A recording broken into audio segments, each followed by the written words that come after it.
नमस्कार, मेरा नाम निधा दुबे है और मैं एक कंजर्वेशन आर्किटेक्ट हूँ। आज हमारा कल्चरल डायनेस्टी पर ये लास्ट लेक्चर है, जिसमें हम लोगों ने अभी तक जितने भी डिस्कशंस किए उनको कंक्लूड करने के साथ ही इस पूरे सेशन के लास्ट सेगमेंट को समझेंगे, जो कि हैं कल्याणी के कल्चुरी। तो 12वीं सदी के तीसरे चरण के 2 दशकों के दौरान कर्नाटक ने एक राजनीतिक क्रांति देखी, जिसने चालुक्य साम्राज्य को हिलाकर रख दिया। इस क्रांति का नेतृत्व कर्नाटक के इतिहास में प्रसिद्ध एक परिवार ने किया, जिसे कल्चुरी के नाम से जाना जाता है। कल्चुरी कभी कल्याण के चालुक्यों के ही अधीनस्थ थे, लेकिन धीरे धीरे इन्होंने अपनी शक्ति का निर्माण किया और अंततः चालुक्यों से ज़्यादा पावरफुल हो गए। उनके शासन के समय धार्मिक और सामाजिक क्षेत्रों में भी काफ़ी बड़े परिवर्तन हुए। कल्चुरी के इतिहास का सबसे पहले डॉक्टर फ्लीट ने और बाद में अधिक विस्तार से डॉक्टर पीबी देसाई ने वर्णन किया है। इनके जो एक्सप्लेनेशन है उसमें इस परिवार के इतिहास का एक संक्षिप्त अवलोकन भी प्रस्तुत किया गया है। ये आवश्यक है समझना, ताकि कल्याण के चालुक्यों के इतिहास में आने वाली कमी को पूरा किया जा सके। जो रिसेंट में कुछ नई और डिस्कवरीज हुई हैं उनके अनुसार, जो बिज्जाल सेकंड थे या द्वितीय थे, उनके बारे में जितनी भी जानकारी सामने आई है उसे इस विवरण में डॉक्टर फ्लीट और डॉक्टर पीपी देसाई ने काफ़ी अच्छे से वर्णन किया है। इस बुक को हम लास्ट में कोट भी कर देंगे डिस्क्रिप्शंस में, ताकि जिसको और ज़्यादा डिटेल में समझने का या और पढ़ने का इच्छा है वो उस बुक को रेफ़र कर सकते हैं। तो अब हम लोग समझेंगे कि कल्चुरी जो कल्याणी के थे उनकी उत्पत्ति किस तरह से हुई। तो ये जो कर्नाटक के कल्चुरी हैं, ये स्वयं को मध्य भारत के कल्चुरियों का ही वंशज मानते हैं। बाद वाले खुद को चंद्रवंश से संबंधित बताते हैं, हालांकि उनमें से कुछ, जैसे कि रतनपुर के कल्चुरी जिन्हें हम लोगों ने पिछले लेक्चर में डिस्कस किया था, वो स्वयं को सूर्यवंशी कहते हैं। तो ऐसे कहा जाता है कि इस परिवार का पहला पूर्वज कार्तवीर्य था। ये राजा जो महाकाव्यों में काफ़ी प्रसिद्ध है, ये पुरूरवा का वंशज थे और इनके दादा बुध के पिता सोम यानी चंद्रमा थे, और इला जो सोम की पत्नी थी वो सूर्य की पुत्री थी। तो इस प्रकार कार्तवीर्य के परिवार के सदस्य पितृपक्ष से चंद्रवंशीय और मातृपक्ष से सूर्यवंशी थे। तो इस वजह से कुछ जगहों पर इनको सूर्यवंशी कहा जाता है, कुछ जगहों पर चंद्रवंशी कहा जाता है। कार्तवीर्य के पूर्वज एक हैहय थे और इस राजा से कई शासक परिवार अस्तित्व में आए, जिनका नाम उन्हीं के नाम के बाद में चलता गया। कल्चुरी भी ऐसा ही एक परिवार था। माहिष्मती जो वर्तमान में महेश्वर ओंकार मंधाता है, जिसके बारे में हम लोगों ने ऑलरेडी डिस्कशन कर चुका है, यहाँ से कल्चुरियों की उत्पत्ति हुई। अभी पुराणों का वर्णन है, लेकिन ऐतिहासिक रूप से कल्चुरी 6वीं शताब्दी ईस्वी में कल्चुरी के रूप में प्रकट होते हैं। इस परिवार के कृष्ण राजा ने मालवा, गुजरात, कोंकण, महाराष्ट्र और विदर्भ के बड़े क्षेत्र पर शासन किया। इनके पुत्र शंकरगढ़ ने राज्य को काफ़ी कुशलता से संभाला,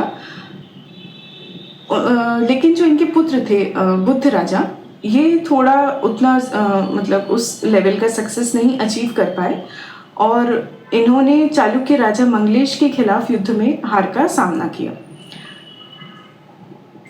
कई वर्षों के बाद बुद्ध राजा के एक वंशज, जिनका नाम वामराज था, इन्होंने वर्तमान में मध्य प्रदेश के बांदा जिले के कलिंजर किले पर विजय प्राप्त की। तो त्रिपुरी, जो कि हम लोगों ने ऑलरेडी डिस्कस करा हुआ है, जबलपुर शहर के पास में तेवर गांव में स्थित है, उनकी राजधानी हुआ करती थी। जिस क्षेत्र पर उन्होंने शासन किया उसे चेती या दहाला मंडला कहा जाता था। इन कल्चुरियों को त्रिपुरी के कल्चुरी के रूप में संदर्भित किया गया है। इस पर हम लोगों ने अच्छा खासा डिस्कशन भी किया हुआ है। लेकिन बाद में इस मुख्य परिवार की अन्य शाखाएं भी उभरी, जैसे रतनपुर के कल्चुरी, इसके अलावा सरयू पार या गोरखपुर के भी कल्चुरी थे। वो क्योंकि उतने प्रोमिनेंस में नहीं है, इसलिए उनको इस सेगमेंट में हम लोगों ने नहीं इंक्लूड किया। लेकिन रतनपुर के कल्चुरी जो हैं वो काफ़ी प्रोमिनेंटली स्वयं को सूर्यवंशी बताते हैं। अब इन सारे परिवारों के शासक 13वीं शताब्दी तक सत्ता में काफी अच्छी तरह से बने रहे। वे कर्नाटक के शासकों के साथ अधिक संपर्क में आए। कृष्ण द्वितीय जो राष्ट्रकूट राजा ने कलचुरी कोकला की बेटी से विवाह किया, जबकि उनके पुत्र जगतुंगा ने शंकरगढ़ की 2 बेटियों लक्ष्मी और गोविदांबा से विवाह किया। इंद्र द्वितीय, अमोघ वर्ष और कृष्ण तृतीय ने भी कलचुरी राजकुमारियों से ही विवाह किया। इस अवधि के दौरान उनके बीच जो संबंध थे वो काफी सौहार्दपूर्ण या मित्रतापूर्ण रहे। वास्तव में कलचुरियों ने अक्सर राष्ट्रकूटों का समर्थन किया और उन्हें आवश्यकता के समय सहायता और शरण प्रदान किया। यह संबंध तब भी बना रहा जब कल्याण के चालुक्यों ने अपना शासन शुरू किया। तो जैसा हम जानते हैं, तेल द्वितीय कलचुरी परिवार की राजकुमारी बोधा देवी के पुत्र थे।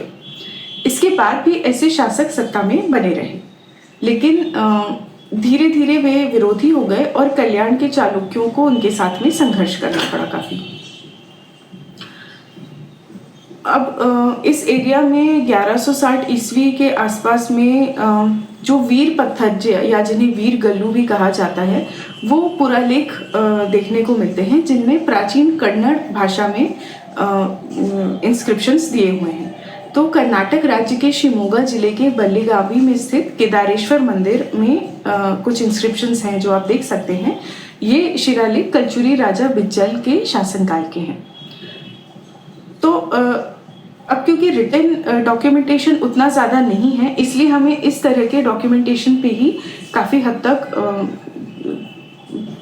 डिपेंडेंट रहना पड़ता है, क्योंकि यही हैं शिलालेख या फिर स्कल्पचर्स या फिर आर्ट फॉर्म्स जिनको देखकर हम लोग लिंक जोड़कर जो ये डायनेस्टीज़ हैं जो कि ऑलमोस्ट लॉस्ट हो चुकी हैं या उतनी पॉपुलर नहीं हैं, उनके बारे में जानकारी जमा कर सकते हैं।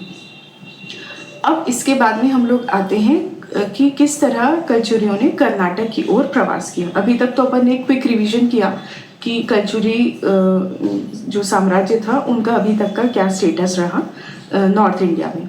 अब हम लोग किस तरह उन्होंने महाराष्ट्र और कर्नाटक के प्रवास किया उसके बारे में देखते हैं। तो इस परिवार की एक शाखा कर्नाटक की ओर प्रवासित हो गई। तो डॉक्टर फ्लीट जो थे उन्होंने कल्याणी के कलचुरी के नाम से नामित किया हुआ है, लेकिन ये जो कलचुरी थे ये चालुक्य राजधानी कल्याण का कब्जा नहीं कर सके सिवाय बिज्जाल द्वितीय के शासन के छोटे से समय अवधि पे। इसलिए इन्होंने कर्नाटक के कलचुरियों के रूप में भी काफी संदर्भित किया गया है। उनके रिकॉर्ड में उन्हें कलांजर पूर्वाधीश्वर की उपाधि दी गई है, जो बांदा जिले के कलंजर जिले से उनके एंसेस्ट्रल हिस्ट्री हम बोल सकते हैं या संबंध को दर्शाता है। और इनका भी जो एम्ब्लेम था वो स्वर्ण वृषभ यानी स्वर्ण बैल हम कह सकते हैं वो था। त्रिपुरी के कलचुरियों का नंदी जो थे उनका भी नंदी ही प्रतीक था। तो ये किस तरह से हमें समझ में आया, हम लोगों ने ऑलरेडी ये डिस्कस किया हुआ है कि कलचुरी वंश जो थे, चाहे वो किसी भी रीजन के हो, ये लोग शिव के काफ़ी बड़े उपासक थे। तो इस वजह से इन्होंने नंदी जो थे उनको भी उतनी ही इम्पोर्टेंस दी और अपने एम्ब्लेम्स में उन्होंने नंदी को ही अलग अलग प्रकार से जगह दी। जैसे त्रिपुरी में नंदी के स्वरूप में ही था उनका एम्ब्लम, यहाँ पे कल्याणी में स्वर्ण वृषभ के रूप में था। बट मोर और लेस क्योंकि वो शैविज्म को बहुत ज़्यादा मानते थे और उसका प्रचार करते थे, इसलिए उन्होंने नंदी को ही अपना प्रतीक माना। फिर ऐसा भी प्रतीत होता है कि कालंजर को पहले प्रतिहारों और बाद में राष्ट्रकूटों द्वारा जीतने के बाद वहां रहने वाले उस परिवार के कुछ सदस्य दक्षिण की ओर नए स्थानों और नए अवसरों की खोज में प्रवासित हो गए। उन्होंने अपने पहचान की याद को अपनी उपाधियों और प्रतीकों के माध्यम से बनाया। अब जब हम कल्याणी के कलचुरी की बात करते हैं तो इनके कलचुरी शब्द के बारे में डॉक्टर फ्लीट ने यह राय दी कि चुरा और सुरी कन्नड़ में संस्कृत छुरा, शुवरिका और छुरा, जिसका अर्थ होता है उस तरह के थोड़े विकृत रूप हैं। पहले दो अक्षरों कला और कन्नड़ के कली, जिसका अर्थ होता है मारना, इनके बीच में आसानी से संबंध बनाया जा सकता है। जबकि ऐसा प्रतीत होता है कि इसे स्वीकार करते हुए देसाई ने कलचुरी शब्द को सूर्य के समान शक्तिशाली या कुशल तलवार के रूप में व्याख्या की हुई है, जिसमें कटाचुरी या कलतसुरी जैसे अनेक रूपों को ध्यान में रखा गया है। तो इसलिए जो हम लोगों ने सबसे पहला डिस्कशन किया था कि कलचुरी नाम किस तरह से उत्पन्न हुआ, तो हर सेगमेंट्स में हम लोगों ने या हर चैप्टर में हम लोगों ने अभी तक देखा कि थोड़े बहुत वेरिएशंस हैं बस, और हर रीजन की अपनी एक क्योंकि उत्पत्ति की कहानी है, इसलिए उनकी कुछ स्टोरीज जो हैं वो लोकल भाषा के हिसाब से या फिर जो लोकल दंत कथाएं होती हैं उनके हिसाब से थोड़ी थोड़ी मॉडिफाई होती चली गई, बट मोर और लेस सबके मीनिंग जो थे वो ऑलमोस्ट सिमिलर ही थे, बहुत ज़्यादा डिफरेंस नहीं है। तो मध्य प्रदेश की कलचुरियों की ही तरह कर्नाटक के कलचुरी भी अपने वंश को चंद्रमा और सूर्य दोनों से ही जोड़ते हैं। हरसुर और बांदालिके के शिलालेखों में उनके वंश की उत्पत्ति चंद्रमा से बताई गई है। बाद के रिकॉर्ड्स जो हैं उनमें ये कहा गया है कि चंद्रमा या चंद्रवंश के परिवार में एक राजा का जन्म हुआ जिनका नाम सोम था और इनके गुरु अश्वत्थामा थे। तो ऐसा प्रतीत होता है कि इस शिक्षक ने अपने शिष्य को परशुराम जी के क्रोध से बचाने के लिए उनसे दाढ़ी और मूंछें उगाने के लिए कहा, जिनसे उसकी पहचान छिप गई।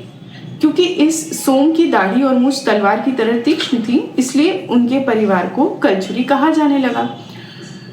इंग्लेश्वर का शिलालेख सूर्य की स्तुति के साथ शुरू होता है और मुद्दंगी के रिकॉर्ड में भी ऐसा ही है।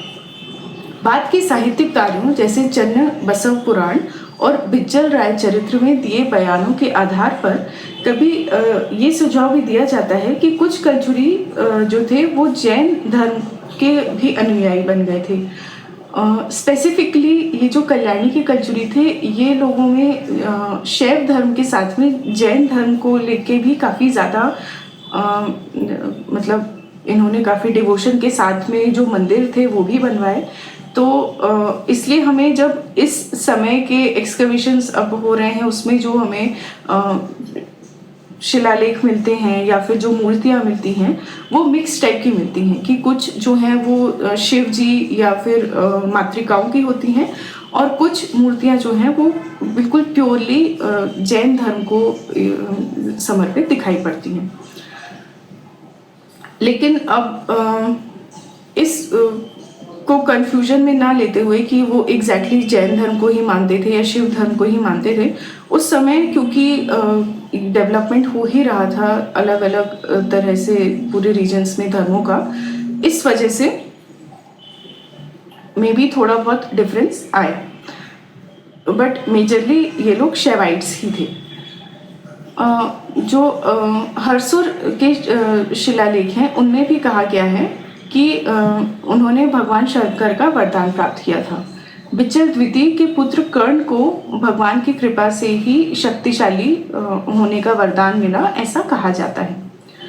अब जो प्रारंभिक शासक थे इस परिवार के, उनके उदय का एक काफ़ी अच्छा विवरण हमें उनके शिलालेखों के माध्यम से ज्ञात होता है।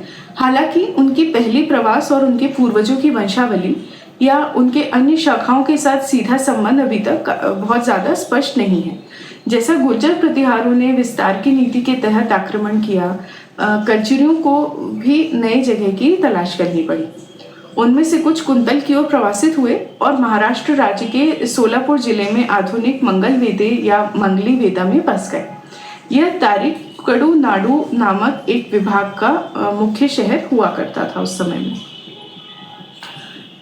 तो अब क्योंकि ये लोग जो चालुक्य थे उनके अधीन थे काफ़ी समय तक, तो यहाँ पर राजा की जगह पे सरदार ही उनको कहा जाता था। तो कर्नाटक के जो कलचुरी वंश थे उनके प्रमुख सरदार उचिता थे। उनके बाद कई राजा हुए जिन्होंने कल्याणी चालुक्यों के सामंत के रूप में शासन किया। जोगामा थे जिन्होंने विक्रमादित्य फोर्थ के प्रभावशाली सामंत के रूप में प्रतिष्ठा प्राप्त की। जोगामा की स्थिति इसलिए भी महत्वपूर्ण थी क्योंकि वो महान चालुक्य राजा से वैवाहिक संबंध में जुड़े थे। इनके बाद बसव, जो आधुनिक कर्नाटक राज्य के बागेवाड़ी के निवासी थे, एक ब्राह्मण थे और मदी राजा और मादलांबा के पुत्र थे। उनके मामा बलदेव राजा बिज्जल के दरबार में मंत्री थे। बसव को मंत्री के रूप में नियुक्त करने के कुछ सिद्धांत हैं, जिसमें पहला ये है कि जब उनके मामा बलदेव बीमार पड़ गए तो उनकी जो जिम्मेदारियां थी वो बसव को सौंप दी गई। और इसके अलावा एक अन्य सिद्धांत ये है कि बसव ने एक अभिलेख को सफलतापूर्वक पढ़ा जिसमें खजाने का स्थान बताया गया था। उनकी इस डिस्कवरी से राजा बिज्जल बहुत प्रसन्न हुए और उन्होंने बसव को मंत्री के रूप में नियुक्त किया।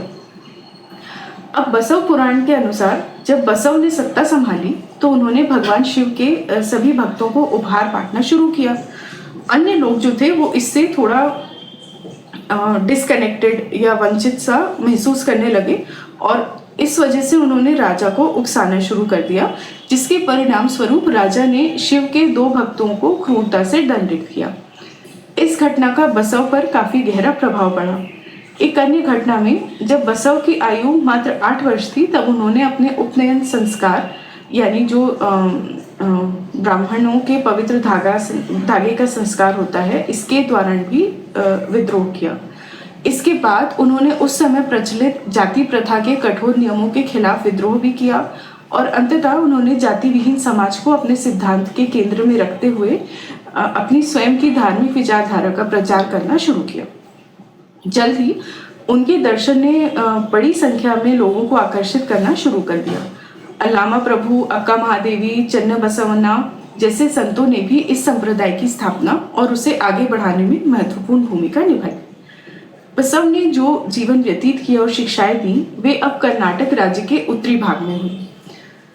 इस आंदोलन की जड़ें राज्य के उन हिस्सों में दक्षिण कंचुरी वंश के संक्षिप्त शासनकाल के दौरान पाई गई।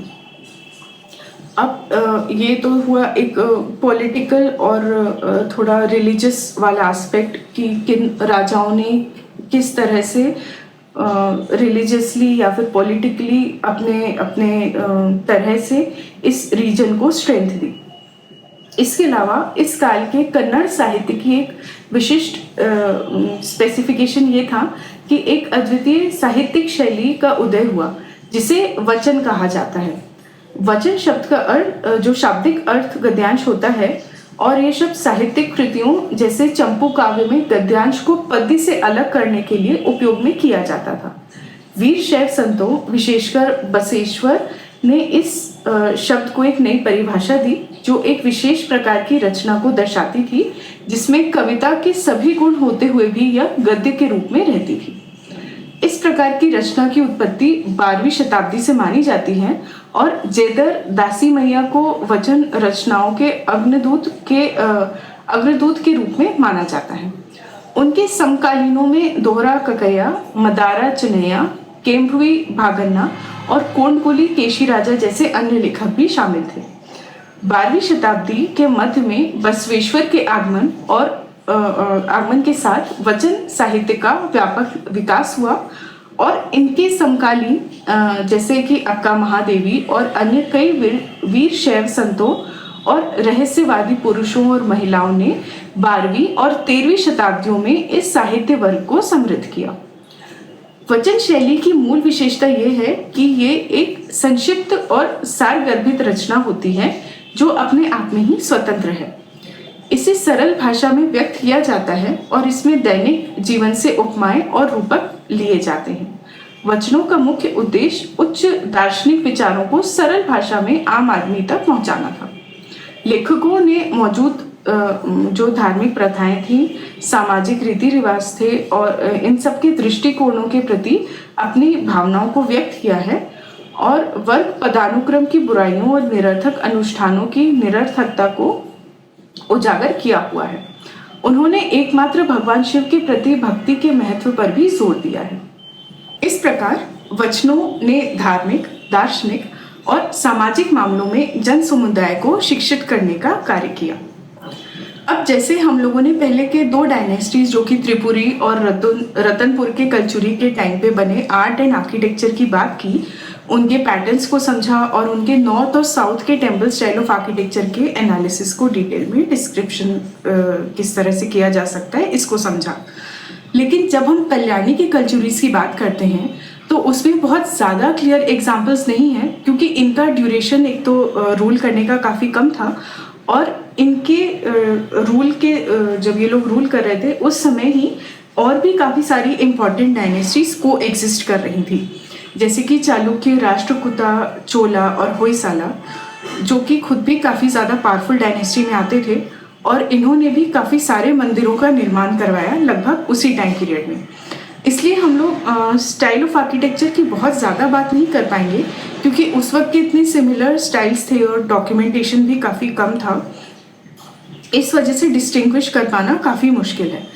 तो अनटिल एंड अनलेस हम लोगों के पास में किसी भी स्ट्रक्चर के अंदर शिलालेख लगे हुए हैं जिसमें स्पेसिफिकली डिस्क्रिप्शन है कि ये मंदिर का निर्माण या फिर इस मंदिर को निर्माण करने के लिए धनराशि की सहायता जो है वो कलचुरी राजा ने की गई द्वारा की गई या फिर उनके किसी मंत्री ने मंदिर का निर्माण कराया, तब तक हम लोग बहुत ज़्यादा कॉन्फिडेंटली नहीं कह सकते कि जो मंदिर हैं वो कलचुरी डायनेस्टी से ही रिलेट कर रहे हैं। इसलिए एग्जाम्पल्स थोड़े कम हैं, लेकिन फिर भी उन सारे एग्जाम्पल्स में से एक ये मंदिर है जिसे संगमनाथ मंदिर कहा जाता है। ये कुंडल संगम जो कि नॉर्थ कर्नाटका में आता है और इसको काफ़ी प्रोमिनेंट एग्जाम्पल कह सकते हैं हम लोग कलचुरी के टाइम पीरियड में बनाए गए मंदिर के नाम पे। अब कुंडल संगम, जिसे कुडाला संगम भी लिखा जाता है, भारत में लिंगायतों के लिए एक महत्वपूर्ण तीर्थ केंद्र है। ये कर्नाटक राज्य के बागलकोट जिले में अलमट्टी बांध से लगभग 15 किलोमीटर की दूरी पर स्थित है। यहाँ कृष्णा नदी और घटप्रभा नदी का संगम होता है और ये दोनों नदियाँ मिलकर आंध्र प्रदेश के श्रीशैलम की ओर पूर्व दिशा की ओर में बहती हैं। श्रीशैलम भी एक काफ़ी प्रोमिनेंट तीर्थ केंद्र है, तो इसलिए उसकी भी इम्पोर्टेंस काफ़ी ज़्यादा है। अब कुडाल संगम में बसवन्ना, जो लिंगायत धर्म के संस्थापक हैं, इनकी पवित्र समाधि, जिसे एक मंडप या समाधि भी कहा जाता है, वो स्थित है। यहाँ पर शिवलिंग भी है जिसे स्वयंभू माना जाता है। मंदिर में एक मंडप, नवरंग और मुख्य गर्भगृह शामिल है। नवरंग में बसवेश्वर, नीलम्मा, नंदी और गणपति की मूर्तियां स्थापित की गई हैं। गर्भगृह के द्वार फ्रेम फूलों की डिजाइनों और जानवरों की आकृतियों से समृद्ध रूप में सजाया गया है। गर्भगृह में संगमेश्वर या संगमनाथ के नाम से प्रसिद्ध शिवलिंग स्थित है। मंदिर के ठीक सामने नदी के बीच में एक छोटा पत्थर का मंडप है जिसमें भी एक शिवलिंग है और इसे डूबने से बचाने के लिए चारों ओर ऊंचा सीमेंट कंक्रीट का कुआं बनाया गया है। पूर्व में कृष्णा नदी के पार नीलम्मा का मंदिर स्थित है। नीलम्मा बसवेश्वर की पत्नी थी। यहाँ भी पानी से संरचना को बचाने के लिए ऊंचा सीमेंट कंक्रीट का सूखा कुआं बनाया गया है। विश्व गुरु बसवन्ना, जो कि सार्वभौमिक शिक्षक थे, एक प्रसिद्ध दार्शनिक और सामाजिक सुधारक थे जिनका जन्म बसवाना बगेवाड़ी में हुआ था। ये उत्तर कर्नाटक के बीजापुर जिले के काफ़ी छोटे से गांव में स्थित है। इसे इंग्लेश्वर बागेवाड़ी भी कहा जाता है। इस गांव में अग्रहार एक महत्वपूर्ण स्थान था। मदी राजा, जो इस कस्बे के प्रमुख थे, इनका घर यहाँ पर स्थित था। बसवेश्वर का जन्म मदी राजा और मदम्बिके के यहाँ हुआ था। भारतीय पंचांग के अनुसार यह घटना आनंदनामा वर्ष के वैशाख महीने के तीसरे दिन रोहिणी नक्षत्र में हुई थी। बसवन्ना काफ़ी महान संत थे। इनके अनुयायी जो थे वो इन्हें अपना गुरु भी मानते थे और इन्होंने ही लिंगायत संप्रदाय की शुरुआत की थी। बसवन्ना का अंतिम लक्ष्य इस मौलिक अधिकार को सभी के लिए उपलब्ध कराना था कि बसवन्ना ने कल्याणकारी उद्देश्य को ध्यान में रखते हुए धर्म को लोगों तक पहुंचाने के लिए काफ़ी सारे कार्यक्रमों को तेज किया और कन्नड़ में धार्मिक साहित्य का प्रचार और लेखन किया। कुडाला संगम और संगमेश्वर मंदिर कृष्णा नदी और इसकी सहायक नदी मालप्रभा पर बने नारायणपुरा बांध के बैक वाटर स्टोरेज में एक बार डूब गए थे, जो मतलब काफ़ी समय तक, और पानी के डूबे हुए पोर्शन नहीं रहे। तो कर्नाटक सरकार ने इस तीर्थ स्थल को बैक वाटर से बचाने के लिए पहल की और 1994 में एक अधिनियम के माध्यम से इस स्थान के संरक्षण, विकास और अनुसंधान के लिए एक विकास बोर्ड का गठन किया। तो मंदिर, जैसा आप लोग देख सकते हैं, काफ़ी भव्य स्तर पर बनाया गया था और इसकी जो डिटेलिंग हम लोग देख सकते हैं, जो स्टाइल ऑफ आर्किटेक्चर देख सकते हैं, वो जितना भी नॉर्थ के कल्चुरीज थे उनके द्वारा बनाए गए मंदिरों से काफ़ी डिफरेंट दिखाई पड़ता है। और हम लोग क्लियरली समझ सकते हैं, बिना अगर हम टॉपिक को डिस्कस करें या बिना रीजन को डिस्कस करें, सिर्फ इस पिक्चर को देखते हैं तो हमें इजीली समझ में आएगा कि ये जो टेम्पल है ये स्पेसिफिकली साउथ पोर्शन को बिलोंग करता है इंडिया के।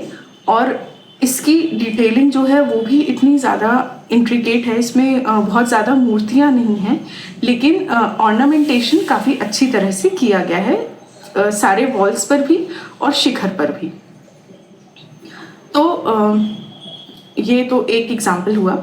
अब अगर हम लोग कंक्लूजन देखेंगे आज के लेक्चर का तो उसके ये मेन पॉइंट्स हैं। सबसे पहले हम लोग बात करेंगे कला और स्थापत्य कला पे। तो मंदिर निर्माण की सबसे पहले अगर बात करें तो कल्चुरी वंश ने दक्षिण भारत के कई महत्वपूर्ण मंदिरों का निर्माण किया। इसमें से प्रमुख उदाहरण हमने अभी देखा जो कि कुडल संगमेश्वर मंदिर है।